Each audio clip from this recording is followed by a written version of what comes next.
Hey everyone, welcome back to my channel. In this video, I'm super excited because I have every single version of the LEGO Harry Potter Hogwarts Castle to share with you guys and compare side by side in this very video. Now the Microscale Hogwarts Castle specifically, not the huge and chunky Hogwarts Castle sets that came out throughout the years. First up, we have the super tiny LEGO Harry Potter Microscale Hogwarts Castle, which is set number 30435.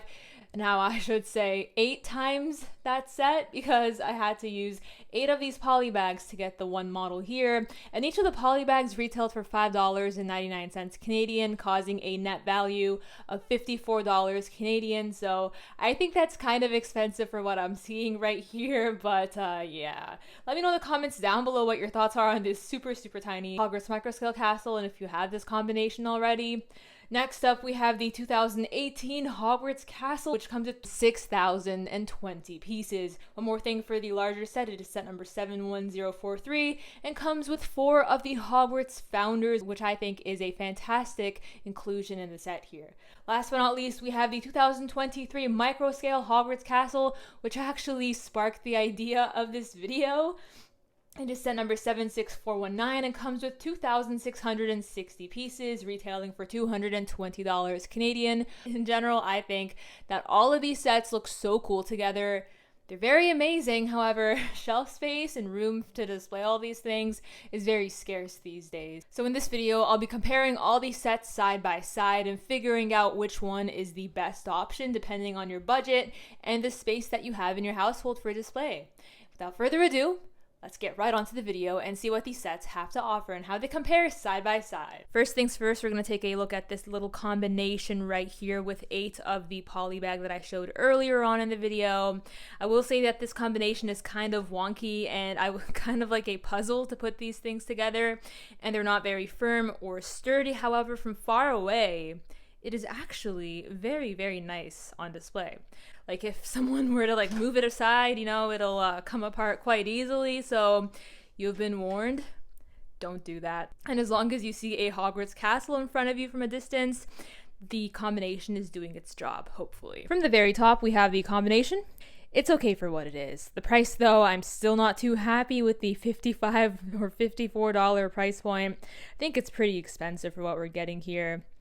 And I guess it is what it is at this point. And just for record keeping purposes, here is the micro mini Hogwarts Castle display versus the very large Hogwarts Castle. I guess this is kind of making me realize that I don't like the sand green roofs that much compared to the gray. The gray roofs are a lot better. I mean, you guys can decide at this point which one takes the cake in your opinion out of these two. So here's a minifigure, and here is it compared to the combination.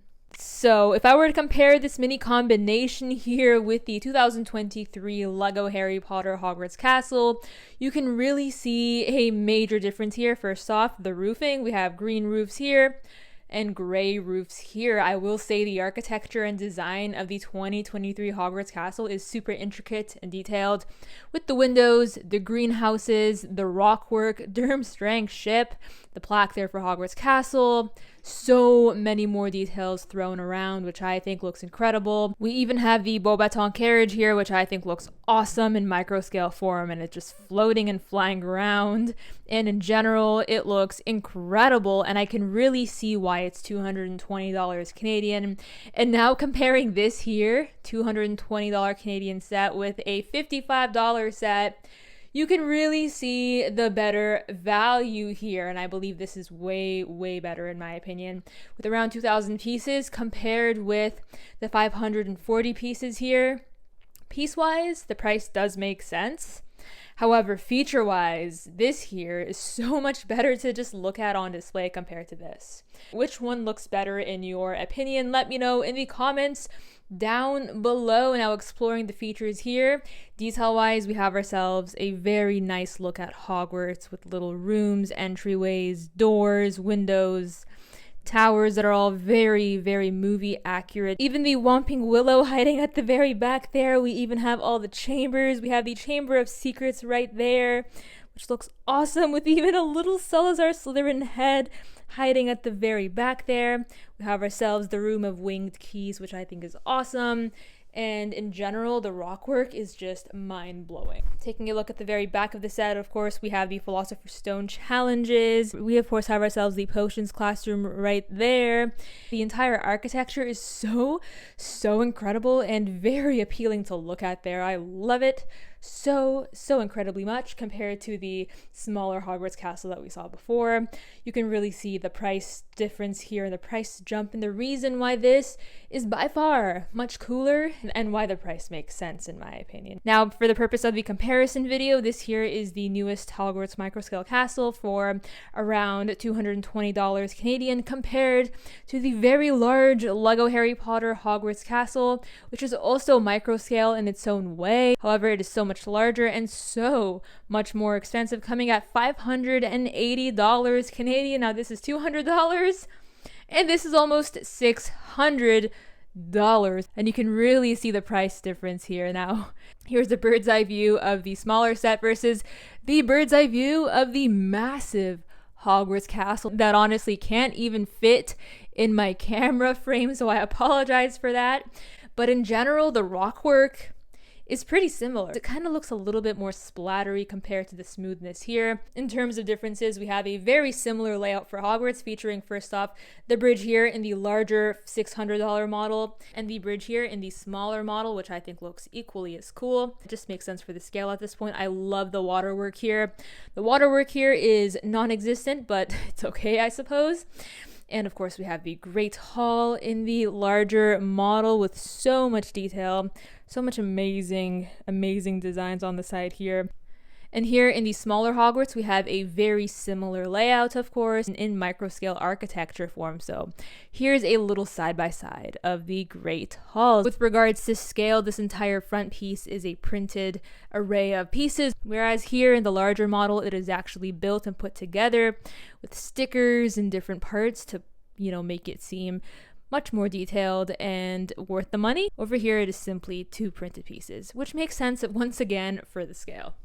Now right here we have the primary tower of the Hogwarts castle compared to the very large tower of this Hogwarts castle right here, which makes sense for its height because it actually has a fully blown interior, which we will look at momentarily, and of course some other tower details, which is also mirrored in the smaller version of Hogwarts in a micro scale fashion. So I would say accuracy wise, this here is perfect. I love it so much, and I love the price, and I love the fact that I have an entire Hogwarts display complete with the boathouse, which is also here in the larger model, that is very portable and can fit quite easily on my shelf compared to this huge monster right here, which is hiding in storage and has been hiding in storage for the longest time. I wonder if you can see the dust in this video, but I can see this sitting very nicely on a desk or basically anywhere because of its portability and because of its size. Now, one can argue that the buildings here have no interior, but honestly, it is more of a display piece.